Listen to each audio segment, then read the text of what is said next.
It feels like every other day we see someone throw their entire life's work away because they use their money and power to fulfill their darkest desires. Vince McMahon was the mastermind who bought his father's wrestling promotion and turned it into the multi-billion-dollar company we know today as the WWE. Many of the ideas, characters, storylines, legendary matches, and controversial moments can be credited to Vince's sick and twisted mind. Not only did he run the company, but he was also the most notorious villain who played the character of the psychopath businessman. We would later find out that this was no character. Vince was just as evil off-screen as he was on-screen. Recently, horrifying accusations have come to light regarding Vince's sick ways. Brutal assault, crime cover-ups, and human trafficking are just a few of the many reasons why he has formally stepped down as the CEO of the WWE. Today we are going to look into the unraveling of Vince McMahon's life and career, and show all of the obvious warning signs we missed along the way. The wrestling business operated similarly to gangs in the 60s, 70s, and 80s. The United States had defined territories that different wrestling federations controlled. Vince McMahon's father, Vincent, owned the Worldwide Wrestling Federation, which controlled the northeast region of the United States. This was home to stars like Bruno Sammartino. He also had the Mid-Atlantic region, which covered Virginia and the Carolinas, home to Ric Flair, and the world-class wrestling promotion in the South, which was home of the Von Erich brothers. Wrestling had nowhere near the mainstream popularity it does now. There wasn't much money in the business, so each promotion was protective of their territory. You only promoted shows within the territory you controlled. The National Wrestling Alliance was a governing body that protected the territorial integrity of the promotions. They also helped with talent acquisitions, cross-promotions, title matches, etc. Vincent McMahon Sr. was an honest, hard-working man who traveled the country developing relationships with the heads of other promotions. Vince was enamored with the world his dad created, and one day dreamed of taking over the business, but his father didn't like that idea. Vince lets his father know that he wants to wrestle.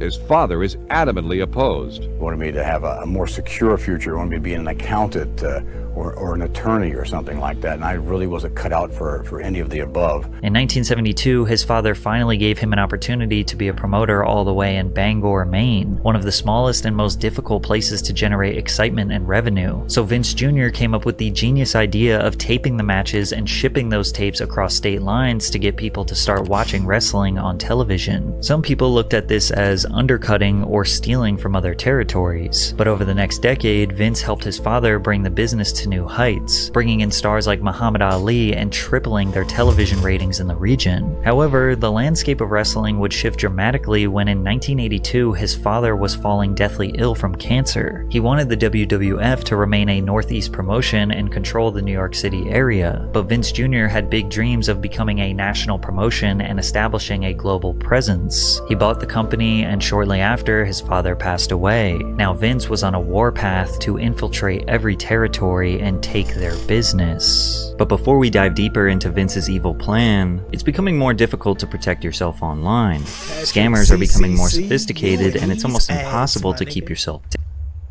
or credit card are expired and in the description, or go to guard.io/PatrickCC and get 20% off the monthly subscription. Thanks, Guardio. And that started with Andre the Giant. Standing at 7 foot 4 inches and over 500 pounds, Andre was a sight to behold, and everyone around the world was eager to watch him compete. While working for Vincent, Andre would travel across territory lines and get paid a fee to help draw bigger crowds to smaller promotions. Hulk Hogan was another traveling star who was based out of Florida but would cross territory lines for a fee. But when Vince took over, he put an end to that. I ain't gonna hold y'all though. I can say Hulk Hogan the GOAT, but that nigga kind of wild too as I got older, bruh. As I got older, like the people who I used to like, I ain't gonna say really look up to, cause I ain't really look up to Vince McMahon or Hulk Hogan, but just being a fan of wrestling, like some people I was like, oh my gosh, I love them niggas. Vince, I don't know, cause Vince is just the character he was always portraying to be on wrestling. So like, I don't know, nigga. But like, y'all feel what I'm saying. But like, as you get older, you learn something about people who you was like just interested in as a kid, I can really say idolize for real, but like when you learn like the hidden agendas about these people, you be like, damn, bro, that shit sad. What the fuck was they on?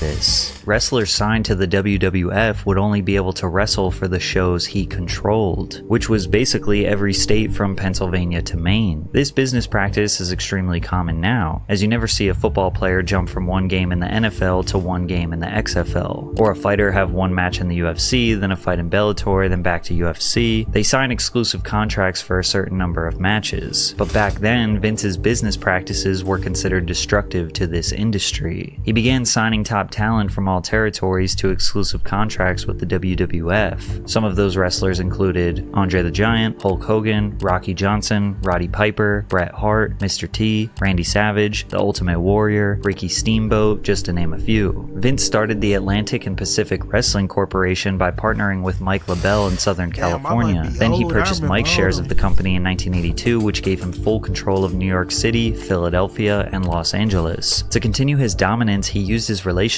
at War TV to pay $2,500 a week for a Saturday morning time slot on Los Angeles' Channel 9 KHJ TV. But McMahon didn't expect to make a dime. He saw TV as a promotional expense to boost the gates of live shows. The WWF was being broadcasted nationally on Monday nights on the USA Network, so the whole country was being exposed to the brand. But that wasn't enough for Vince. He began a full-on invasion strategy to take out all his competitors city by city, like when he acquired a local TV station, WAKR 23 out of Akron, Ohio, with reach to Cleveland on January 8th, 1983. Then later that year, the WWF debuted on WCPO 9 in Cincinnati, which was an established Georgia Championship Wrestling territory. From there, the WWF entered World Championship Wrestling territory in Dayton, Ohio, purchasing the exclusive rights from WKEF 22 to replace the WCW broadcast with WWF's broadcast. One by one, Vince would enter a city controlled by another promotion, then buy out their TV time slot to air WWF. If he couldn't buy out their TV slot, then he would buy out their top talent, but most of the time, he did both.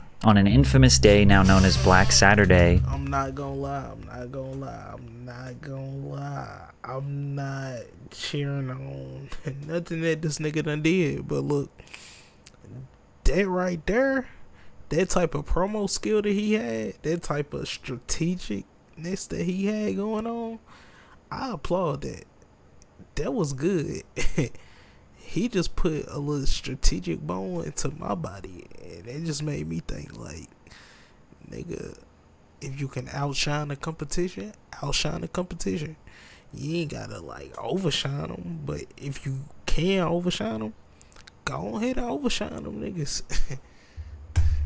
July 14th, 1984, Vince McMahon appeared on the Saturday time slot on TBS that regularly featured Georgia Championship Wrestling for over a decade. Vince walks on screen after purchasing the company in the time slot to basically flex and say the World Wrestling Federation is now taking over. It is indeed a pleasure to be associated with WTBS, and we promise to bring you the greatest in professional wrestling entertainment in the world today. Jim Ross, a legend known for being WWE's commentator in its golden years, said he once overheard several NWA promoters considering getting McMahon killed while in the stall of a public bathroom. Damn. In those days, it was like when you, from their standpoint, invaded their territory.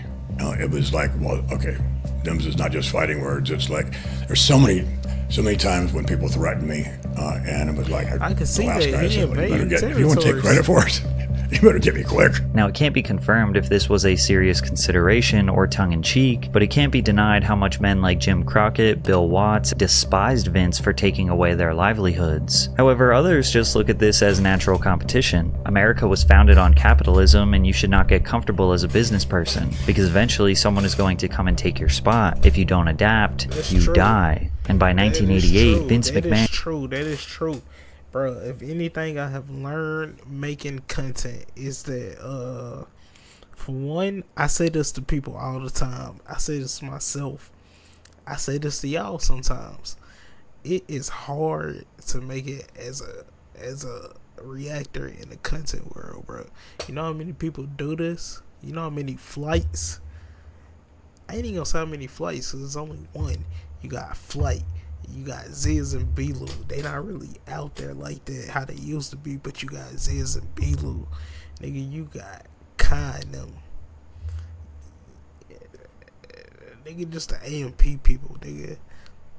Nigga, everybody damn near, all the streamers, nigga, damn near everybody do reactions, so you gotta compete with them. Nigga, like, it ain't that easy to find your lane. So I see where,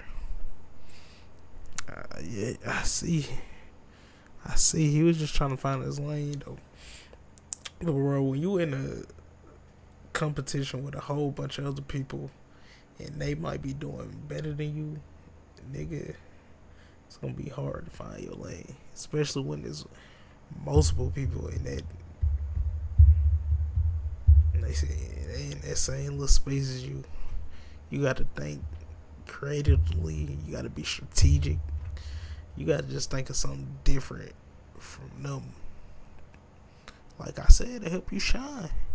Vince found his shine and fully decimated the territory system. Now the WWF was the biggest and best national wrestling promotion in the sport. This made it extremely easy for Vince to acquire the best talent throughout the 90s, as the World Wrestling Federation became home to rising stars like The Undertaker, Shawn Michaels, Stone Cold Steve Austin, Matt and Jeff Hardy, Triple H, Mick Foley, Kane, The Rock. It seemed like Vince's only competition was with himself. They were selling out stadiums all over the country and broadcasting their events nationally every week. With that being said, the pressure to remain number one was at an all-time high. The matches needed to be bigger. The stakes needed to be higher. Vince wrote in more gimmick matches like ladder matches, table matches, or weirder matches like casket matches and dumpster matches, which meant you had to finish your opponent by putting them in a casket or a dumpster. They even had weird ones like the boiler room match or the hog pen match, which involved wrestling in mud with pigs. But there's no doubt that the Hell in a Cell match, which featured a 16-foot steel cage that was designed to have wrestlers thrown from the top or through the middle,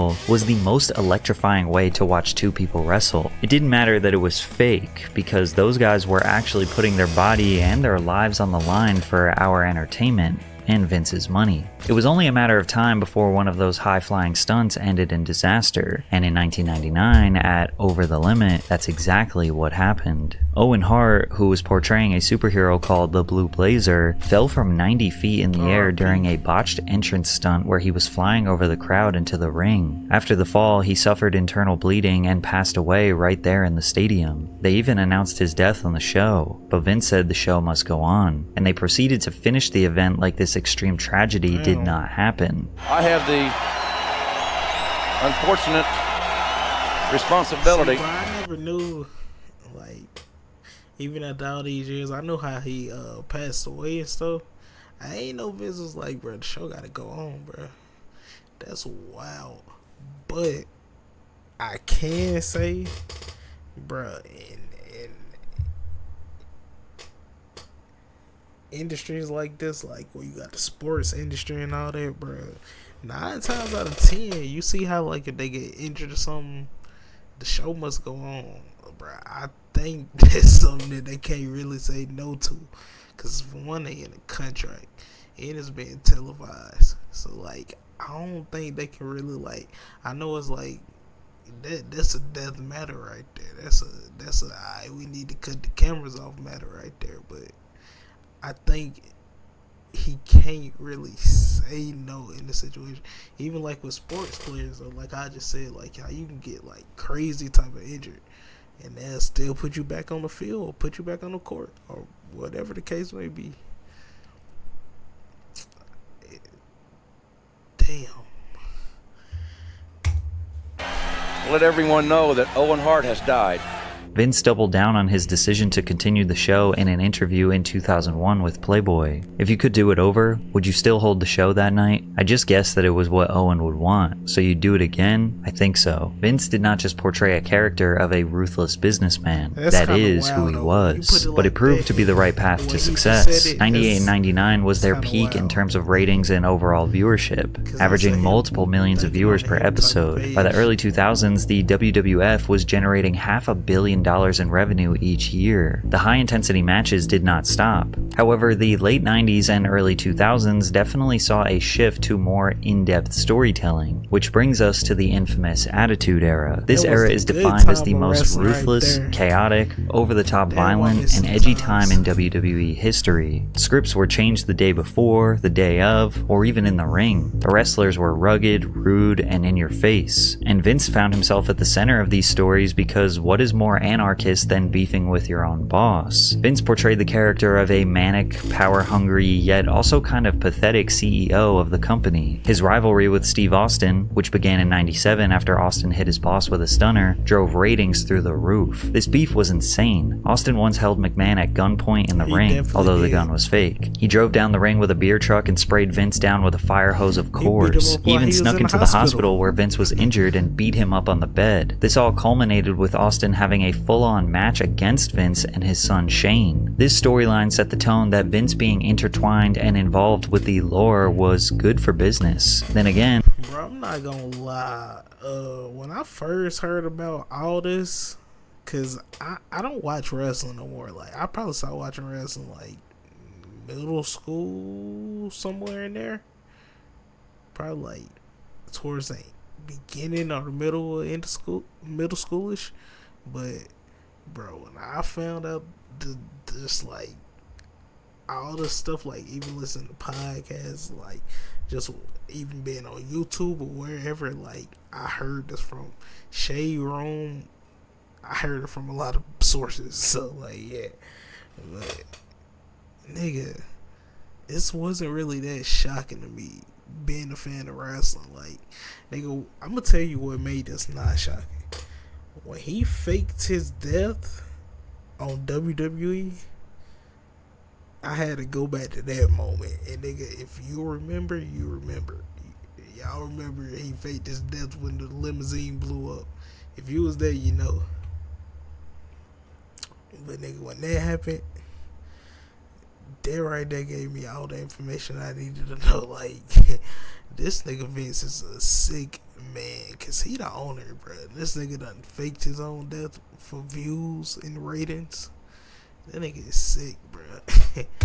and Stone Cold Steve Austin was such a superstar that he could beef with a mop and it would be entertaining. In the Attitude Era, you could no longer just be an athlete to be a WWE star. You needed to have personality, charisma, excellent speaking abilities to be able to sell a fight and keep these millions of fans engaged. And if you didn't, well then the writers would come up with your storyline. And you won't believe some of these shocking and twisted narratives that Vince approved or came up with himself. In one of the most bizarre storylines, Kane announced that he was driving late at night with Katie Vick, a girl he loved since he was a teenager. He could not drive stick and they crashed, where she ultimately lost her life. Then Kane attends her open casket and for 6 minutes on live television he fondles her corpse, undresses her lifeless body and gets intimate with her before grabbing her internal organs and drinking the blood from them.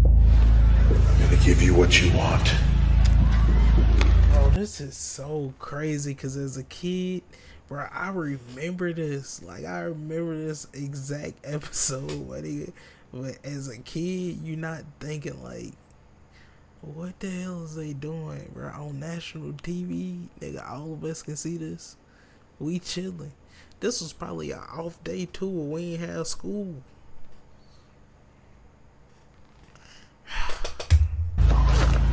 And I'm gonna take what I always wanted.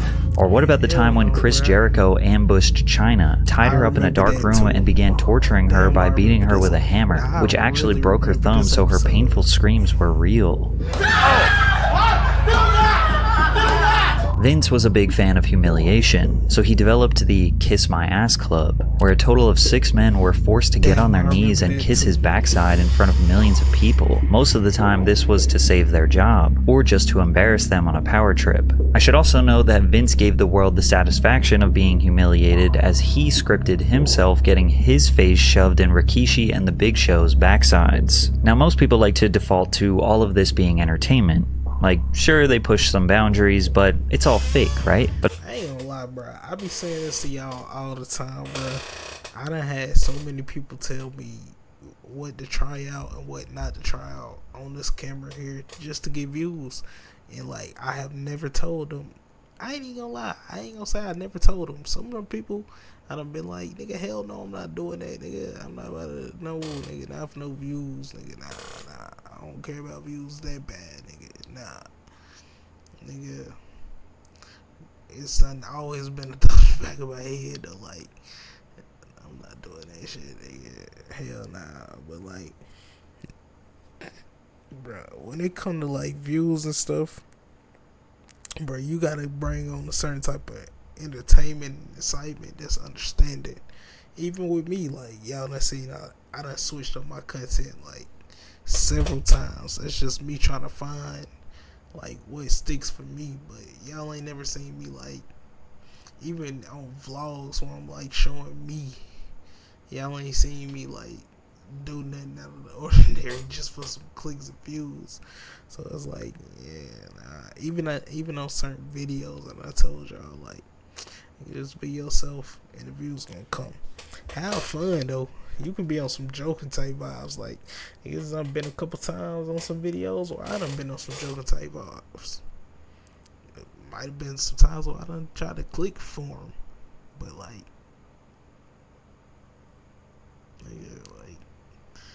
bro, don't go no further than that. Don't try to, like, if you gotta, like, make yourself look crazy just for a view, it's really not worth it. But now, if it's like a situation where, like, you just look crazy and it's kind of uncontrollable, like, if you're for the streamers, yeah, but like, yeah, for YouTube, where it can be edited out and it's not live,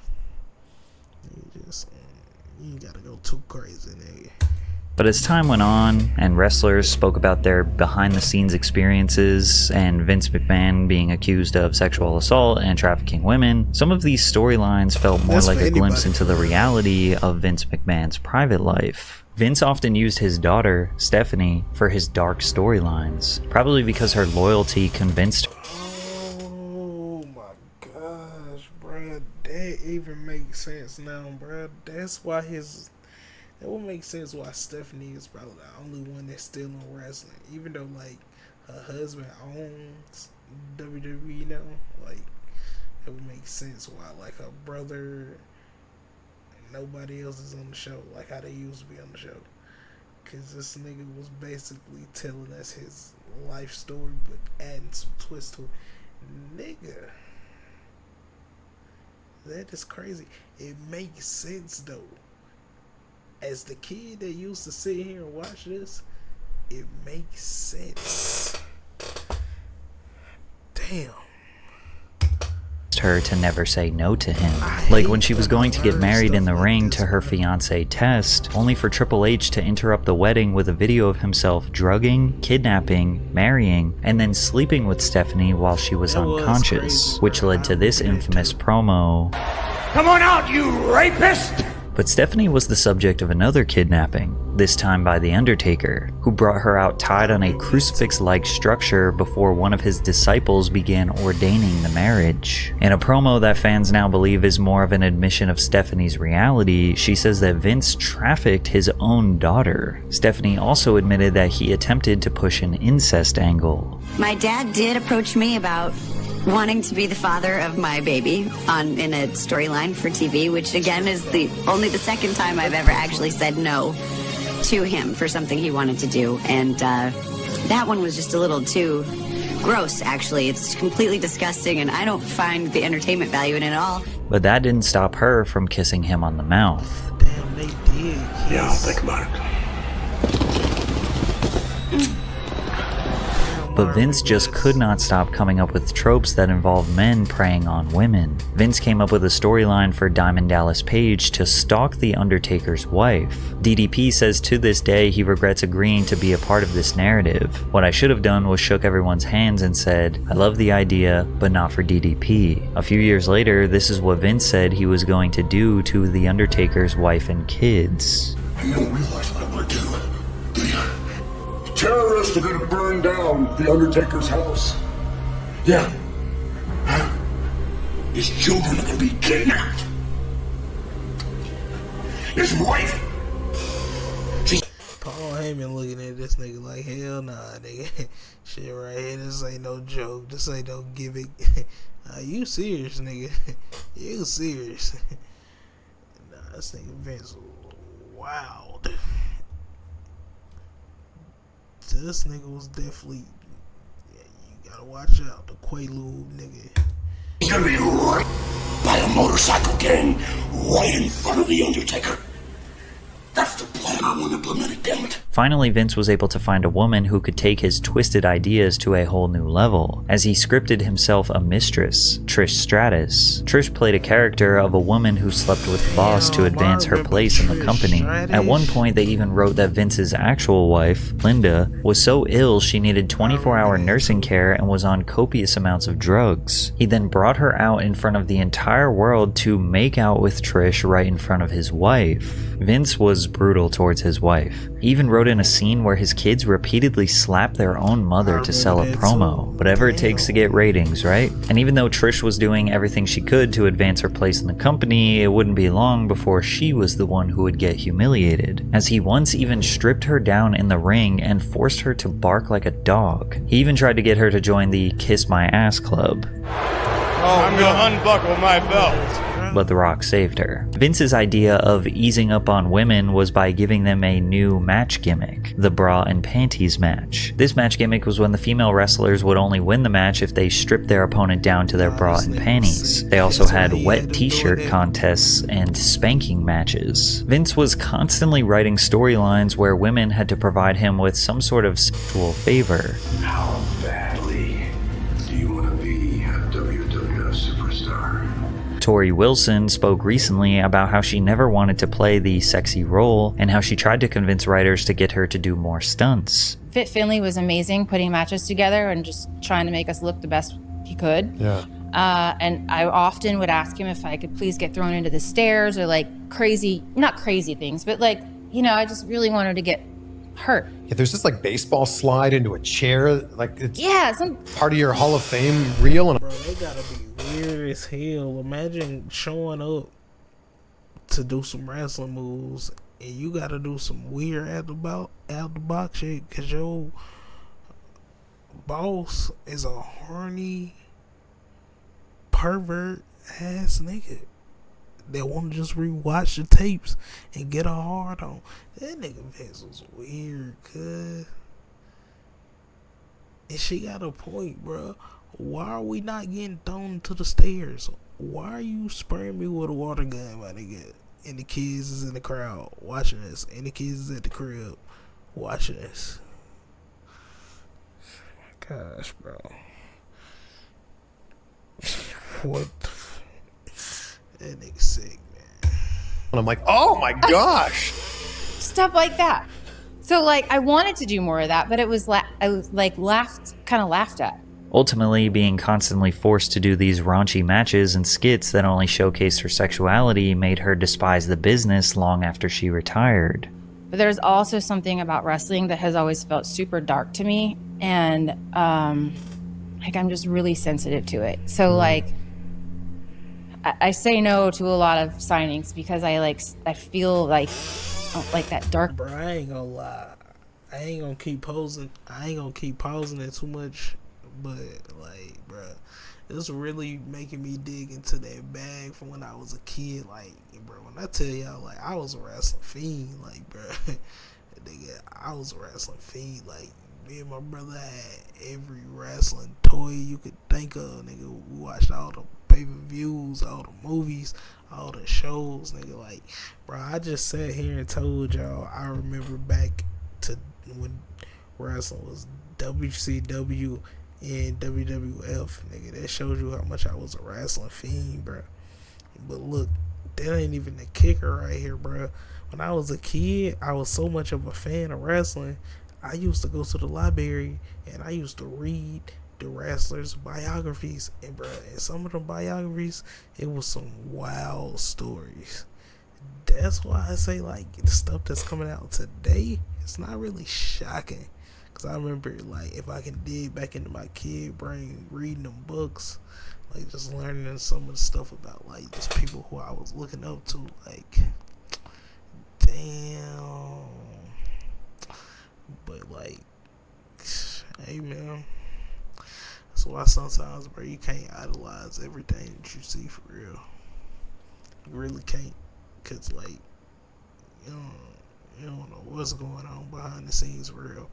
And it makes even more sense to why, like, some of the stuff we were seeing on wrestling was just, like, weird as hell, bro. Darkness, and it doesn't feel good. It's taken a long time. Like, I didn't watch wrestling. I didn't want anything to do with wrestling for many years after I left. Mostly because I just had like a certain amount of like PTSD from like being so vulnerable out there and feeling like I was put in this kind of like raunchy role that wasn't me. So while most people thought that these raunchy matches, risque promos, and twisted narratives were just Vince McMahon going over the top to boost ratings, we found out 2 decades later that it was even darker behind the scenes. It was so bad for Ashley Massaro that it ended her life. Massaro was first introduced to the WWE in 2005 when she met a casting director during a swimsuit pageant searching for contestants for the upcoming 2005 Raw Diva Search competition. She decided that this was the right decision to finally shoot for her dream job as a WWE wrestler. Upon winning, she received $250,000 and a 1-year contract with the WWE. Ashley faced significant challenges during her early WWE career. August 22, 2005, she was attacked backstage by fellow divas Candice Michelle and Tori Wilson, leaving her with a back injury. Despite this, she recovered and won the first ever 3-on-2 bra and panties match. After this, she continued to appear in the promotion, but later suffered a severe leg injury on February 20th during a women's battle royale against Mickie James. The injury included a spinal fracture, a severed nerve, and multiple broken bones, requiring a metal plate and screws be put in during surgery. After recovering, she returned until 2008, where she asked to be released from her contract due to her daughter having medical problems. For years, Ashley would be relatively out of the spotlight until 2016 when she would join a class action lawsuit against the WWE, alleging Vince was a part of one of the most horrifying crime cover-ups in history. Ashley Massaro was a strong supporter of the US military and was enthusiastic about opportunities to meet and help the troops. So in 2006, Ashley was excited to be selected to go to Kuwait for their annual Tribute to the Troops tour. However, the tour started off with issues. In Saudi Arabia, Massaro experienced harsh treatment from several men because of cultural reasons which made her uncomfortable. And after arriving in Kuwait, she began suffering from menstrual cramps and was taken to a military base for dehydration treatment. At the base, she was given an IV, and later a man wearing an orange t-shirt and cargo shorts, claiming to be a US Army doctor, injected her with a substance that made her body paralyzed while still being conscious. He then moved her to a... The hell? I would assume the fuck out of WWE in the service for that, bro. You gonna inject me with something that's gonna... Nigga, I'm not even on crutches anymore. Yo, you just paralyzed. Yo, I came here for a simple minor injury, and you done paralyzed me, bruh. I am getting my money off of somebody here, cause that ain't what I came here for.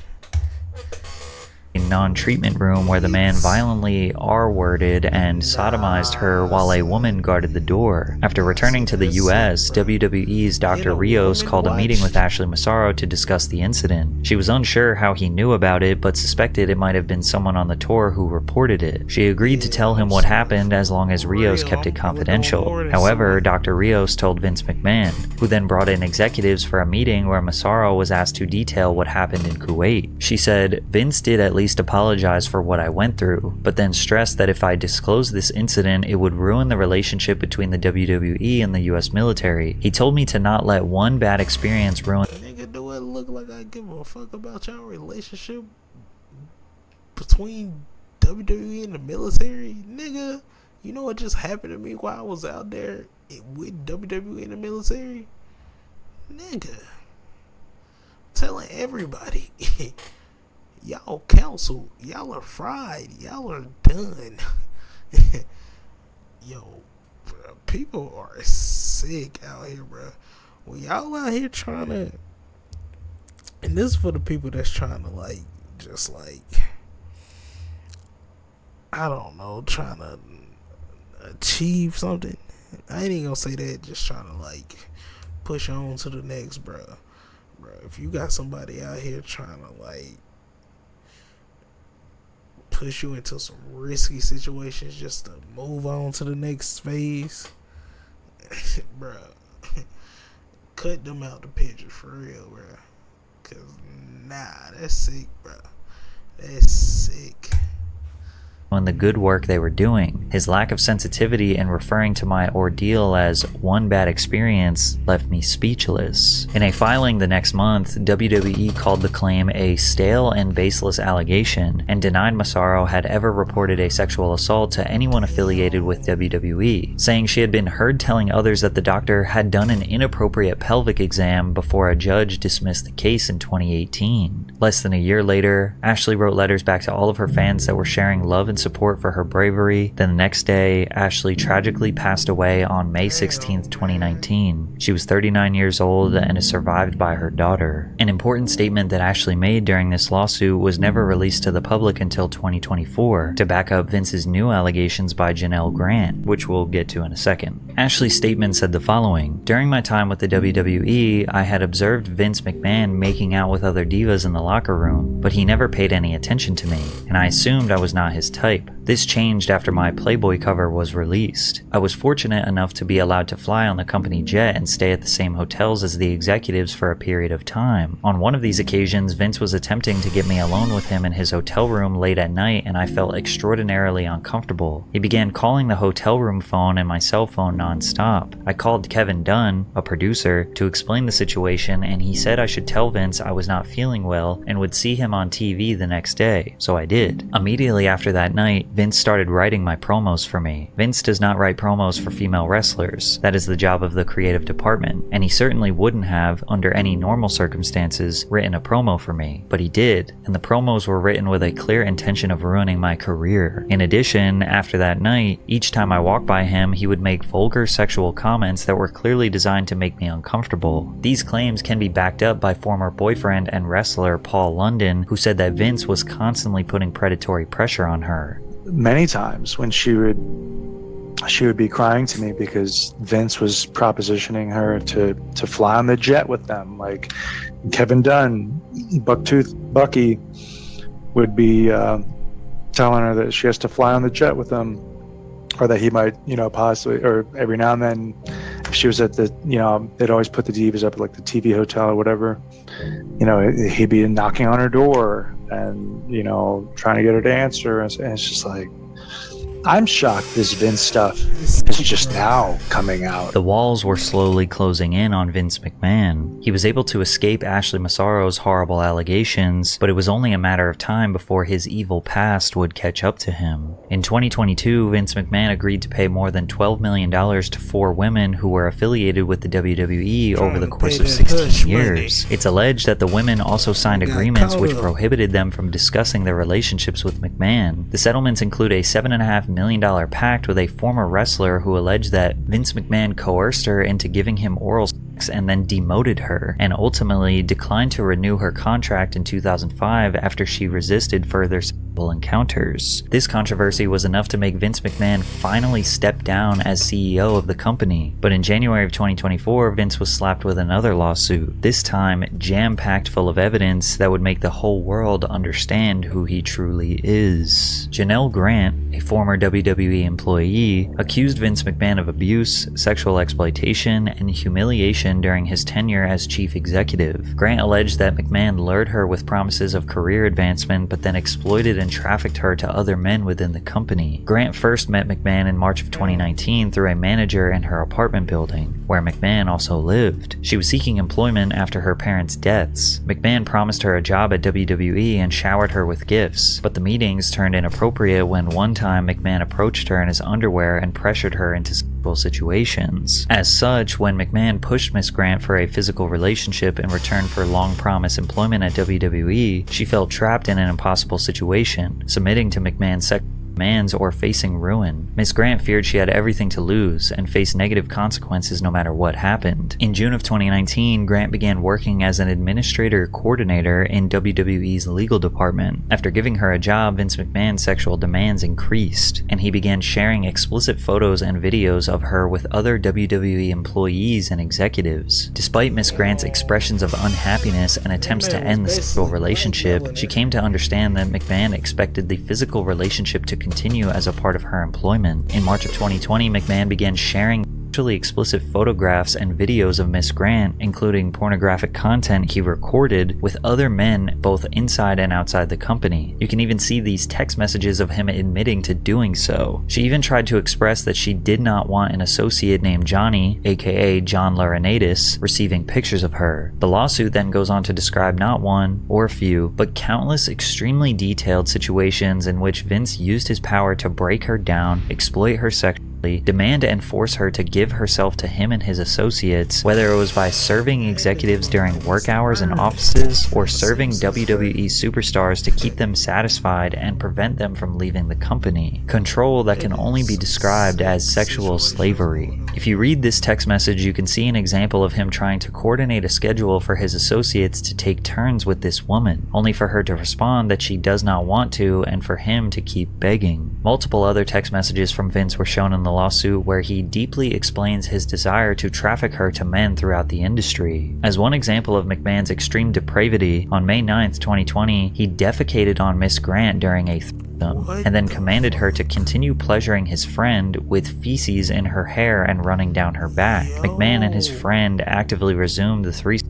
which lasted over an hour and a half, while Miss Grant remained covered in McMahon's filth. Naturally, when people hear about allegations like this, they tend to consider the alternative. Maybe she wanted this. Maybe she liked this. Maybe she is just using him for a payday after consenting to this depraved lifestyle. And maybe in the beginning she did consent to these weird kinks. But it's very easy to see how these things can get out of control very quickly. A clear line between fantasy and reality needs to be drawn, and evidently that wasn't the case. Now, people will also wonder, how did this get so bad? Well, a lot of people downplay the impact of psychological manipulation and how people can lose themselves, go numb, and just start obliging to the demands of their abuser. The lawsuit also quotes Vince texting her saying, "I want to drive you lower and lower, so low that you beg me to sell you." In early 2022, Vince said that his wife Linda found out about he and Janelle's relationship and threatened a divorce. Bro, I ain't gonna lie. That's what you call the devil, bro. You gotta stay away from the type of people, bro. Like, I ain't gonna lie. Me, being the type of person I am, I'm cool with kicking it on my solo dolo tip. Especially when I see the energy ain't really like, I don't know, your energy ain't morphed like how it's supposed to be morphing. It ain't hitting how it's supposed to hit. I gotta swipe it up out of there because you ain't about to drain my good energy I got. Nah, but look, them type of people right there though, you gotta keep them type of people far away from you as far as possible as you can, cause that ain't nothing but like, yeah, that's Satan himself. That is some sick shit going on right there, bro. Like, I don't even know what type of twisted mind you gotta have to. Nah, that's sick, bro. That's sick.